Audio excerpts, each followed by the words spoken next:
Hello प्यारे बच्चों, मैं हूं आपका भैया ऋषभ सिंह और आप सभी देख रहे हैं आपका अपना यूट्यूब चैनल ऋषि यस क्लासेस। और आज के इस वीडियो में हम लेकर आ चुके हैं बीएससी फर्स्ट सेमेस्टर केमिस्ट्री का जो हमारा पेपर है फंडामेंटल ऑफ केमिस्ट्री, उसका जो यूनिट 2 है जिसका नाम simple bonding theories of molecules है, उसके ही हम सभी इंपॉर्टेंट क्वेश्चंस के बारे में इस वीडियो में बात करने वाले हैं।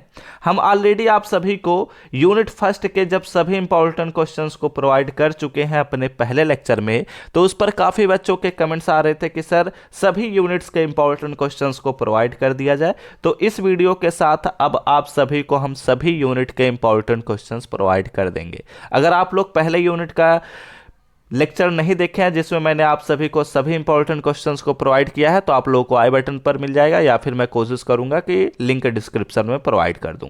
और इस चैनल पर पहली बार आए होंगे तो जरूर नीचे दिए हुए रेड बटन पर क्लिक करके सब्सक्राइब कर लीजिए, साथ ही बेल आइकन को ऑल पर सेलेक्ट कर लीजिएगा। अब चलिए एक एक करके हम सभी इंपॉर्टेंट क्वेश्चंस पर बात करते हैं, क्योंकि ये सभी इंपॉर्टेंट क्वेश्चंस आप सभी के एग्जाम के पॉइंट ऑफ व्यू से बहुत ही ज़्यादा इंपॉर्टेंट बनने वाले हैं।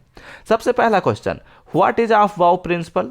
ऑफ बाउ प्रिंसिपल क्या होता है, इसके बारे में हमें यहां पर बताना है। ध्यान रखिएगा, इस वीडियो का पीडीएफ आप सभी को हम टेलीग्राम चैनल पर प्रोवाइड कर देंगे, तो लिंक आप सभी को टेलीग्राम चैनल और व्हाट्सएप चैनल का डिस्क्रिप्शन में मिल जाएगा। ठीक है, तो यहां पर सबसे पहला क्वेश्चन जो कि आप सभी से शॉर्ट आंसर टाइप के क्वेश्चन या वेरी शॉर्ट आंसर टाइप के क्वेश्चन में पूछा जाएगा कि ऑफ बाउ प्रिंसिपल क्या होता है, इसके बारे में यहां पर बताना है।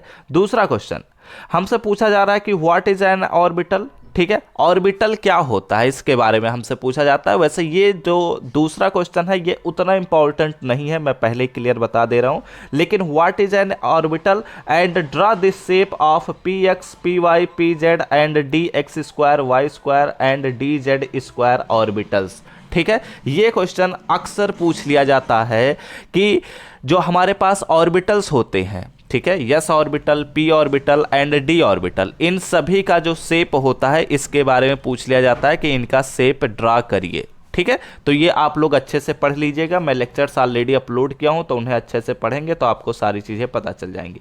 बात करते हैं अपने तीसरे क्वेश्चन पर। यहां पर पूछा जा रहा है कि बेंड्स रूल क्या होता है। ठीक है, ये भी लास्ट ईयर कई यूनिवर्सिटीज में पूछा गया है, तो इसे अच्छे से पढ़ना बहुत जरूरी है। ओके, चलिए बात करते हैं अपने क्वेश्चन नंबर 4 पर। क्वेश्चन नंबर 4 में हमसे पूछा जा रहा है कि right short notes on VBT, यानी कि वैलेंस बॉन्ड थियरी पर हमें शॉर्ट नोट्स लिखना है। ठीक है, वैसे वीबीटी लास्ट ईयर बहुत ही रेयर चांसेस थे, एक दो ही यूनिवर्सिटी में पूछा गया था, तो इस बार आई थिंक यह ज़्यादा इंपॉर्टेंट बनेगा। ठीक है, तो इसलिए वीबीटी थियरी को अच्छे से पढ़ लीजिएगा। मैंने ऑलरेडी लेक्चर्स अपलोड किया है, उन सारी चीज़ों को पढ़िए जिससे आप सभी की तैयारी गारंटी के साथ मैं कंप्लीट करा दूं। ठीक है, एंड अगर आपके पास समय कम है, अगर आप केवल नोट्स से ही पढ़ना चाहते हैं, तो हमने आप सभी के लिए पेड नोट्स को भी लॉन्च कर दिया गया है। और यहाँ पर आप सभी के स्क्रीन पर व्हाट्सएप नंबर शो हो रहा होगा। यहाँ पर अगर आप मैसेज करते हैं व्हाट्सएप पर, तो आपको हमारी टीम कांटेक्ट करेगी और आपको बता दिया जाएगा कि किस प्रकार से आप हमारे पेड नोट्स को परचेस कर सकते हैं। ठीक है, चलिए अब हम बात करते हैं अपने अगले क्वेश्चन पर। ओके, ठीक है, यहां पर आप लोगों को सारी चीजें पता चल चुकी हैं। अब बात करते हैं 5th नंबर के क्वेश्चन पर। यहां पर बोला जा रहा है कि what do you mean by hybridization. Hybridization एक इंपॉर्टेंट टॉपिक है। ऐसा मैं क्यों कह रहा हूं, क्योंकि यह यूनिट 2 के अंतर्गत भी आप पढ़ेंगे, यूनिट 4 के भी अंतर्गत पढ़ेंगे। ठीक है, तो इसके बारे में आपको सारी चीज़ों का नॉलेज जरूर होना चाहिए। तो what do you mean by hybridization, explain with examples of cases sp sp2 and sp3 hybridization. It means that यहाँ पर कह रहा है कि हाइब्रिडाइजेशन क्या होता है इसके बारे में बताना है, और जो हाइब्रिडाइजेशन के टाइप्स होते हैं।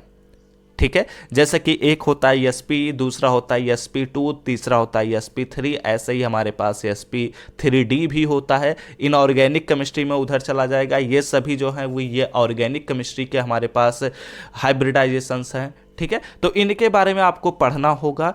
कई बार इनके नाम से पूछ लिया जाता है कि प्लानर हाइब्रिडाइजेशन क्या होता है, तो ऐसे सिचुएशन में आपको पता होना चाहिए कि ट्राइगोनल हाइब्रिडाइजेशन क्या है, प्लानर हाइब्रिडाइजेशन क्या है, पिरामिडल हाइब्रिडाइजेशन क्या है। इन सभी चीज़ों का जब तक पूरा नॉलेज नहीं होगा, एग्जाम्पल के साथ नॉलेज नहीं होगा, तब तक आप कुछ भी अच्छे से पढ़ नहीं पाएंगे। ठीक है, तो इसलिए इसे अच्छे से जरूर तैयार कर लीजिए। ओके, और हाइब्रिडाइजेशन से जरूर क्वेश्चन बनेगा, चाहे एक ही क्वेश्चन बने लेकिन अच्छा क्वेश्चन बनता है। ठीक है, तो चलिए बात करते हैं अपने क्वेश्चन नंबर 6 पर। यहां पर बोला जा रहा है कि what is meant by hybridization of atomic orbital. ये दूसरे प्रकार से मैंने इसी क्वेश्चन को मेंशन किया है कि हमारे पास हाइब्रिडाइजेशन ऑफ एटॉमिक ऑर्बिटल्स से आप क्या समझते हैं।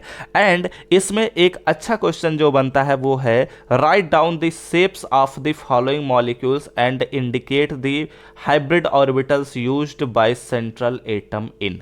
ठीक है, यहां पर आप सभी के सामने 4 कंपाउंड्स देखने को मिल रहे हैं, BCl3, PCl5, SAF6 and ClF3।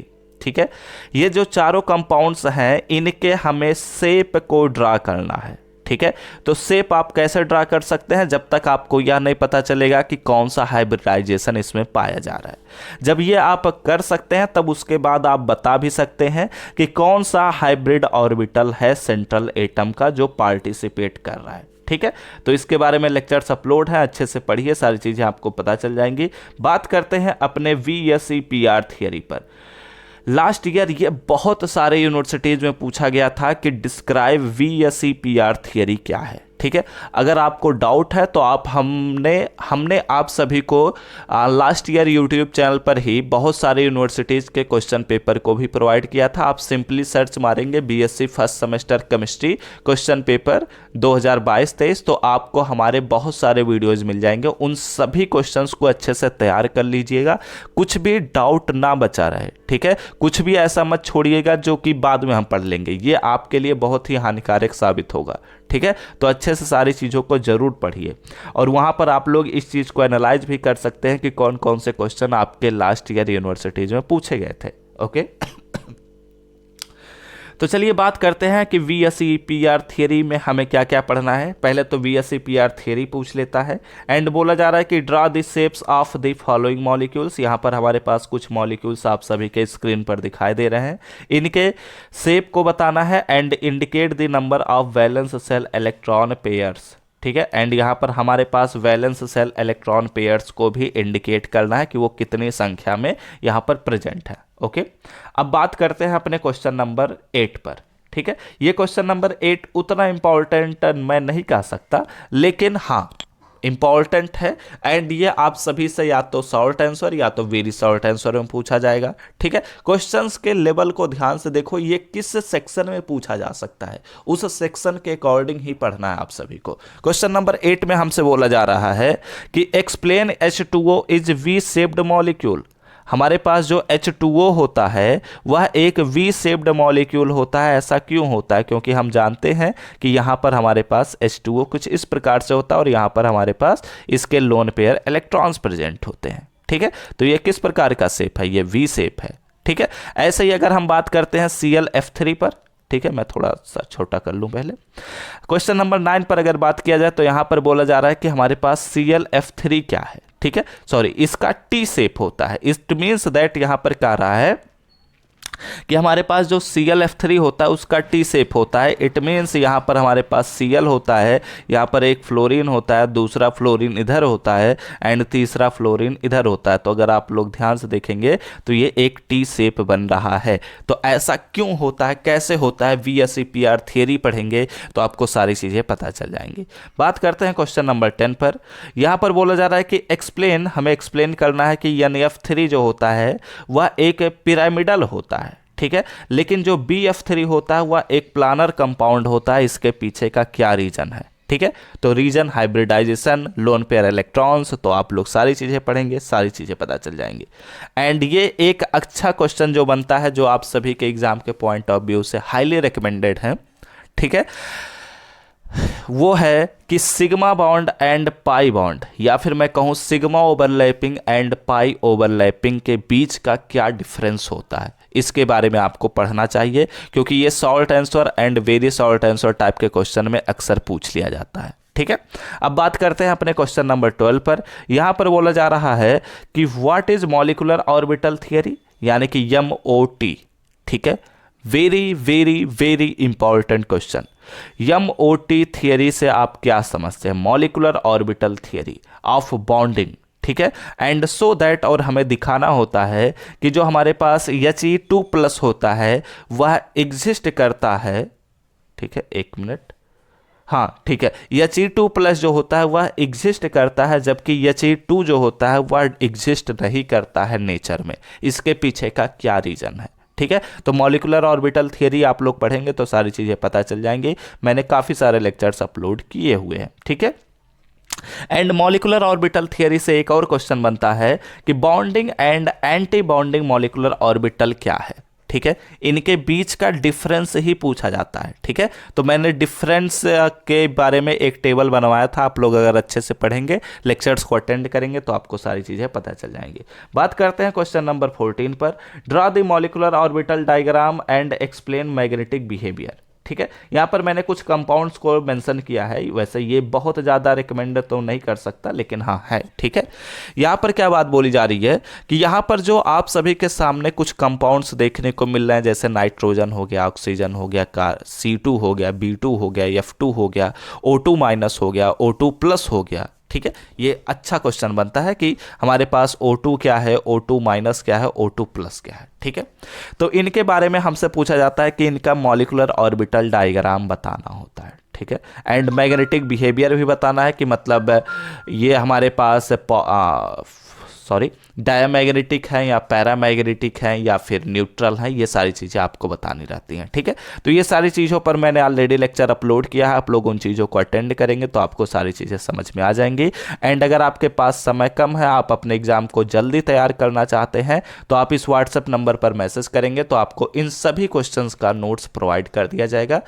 ठीक है, हमारी टीम आपसे कांटेक्ट करेगी, आपको वहां पर सारी चीज़ों का इन्फॉर्मेशन प्रोवाइड कर दिया जाएगा कि आप इन पेड नोट्स को कैसे परचेस कर सकते हैं। ओके, तो चलिए इस लेक्चर को यहीं पर हम समाप्त करते हैं। उम्मीद करता हूं आपको सारी चीज़ें समझ में आ चुकी होंगी कि BSc फर्स्ट सेमेस्टर केमिस्ट्री का जो हमारा यूनिट 2 है, जिसका नाम simple bonding theories of molecules है, उसमें कौन कौन से ऐसे क्वेश्चंस हैं जो आपको अपने एग्जाम के पॉइंट ऑफ व्यू से पढ़ने बिल्कुल जरूरी है। ठीक है, तो वीडियो अच्छा लगा हो तो जरूर लाइक करिएगा, साथ ही साथ कमेंट करके बताइएगा कि आप सभी की तैयारी कहां तक पहुंच चुकी है, और अपने दोस्तों के साथ जरूर शेयर करिएगा इस वीडियो को, जिससे वो लोग भी अपनी तैयारी को बेहतर बना सकें। तो हम सब मिलते हैं अपने नेक्स्ट लेक्चर में, लेकिन उससे पहले जरूर सब्सक्राइब करने के साथ बेल आइकन को ऑल पर सेलेक्ट कर लीजिए, जिससे हम आप सभी के तैयारी को रेगुलर बेसिस पर बेहतर बनाते रहें। तो हम सब मिलते हैं अपने नेक्स्ट लेक्चर में, तब तक पढ़ते रहिए, संघर्ष करते रहिए और सफल होते रहिए।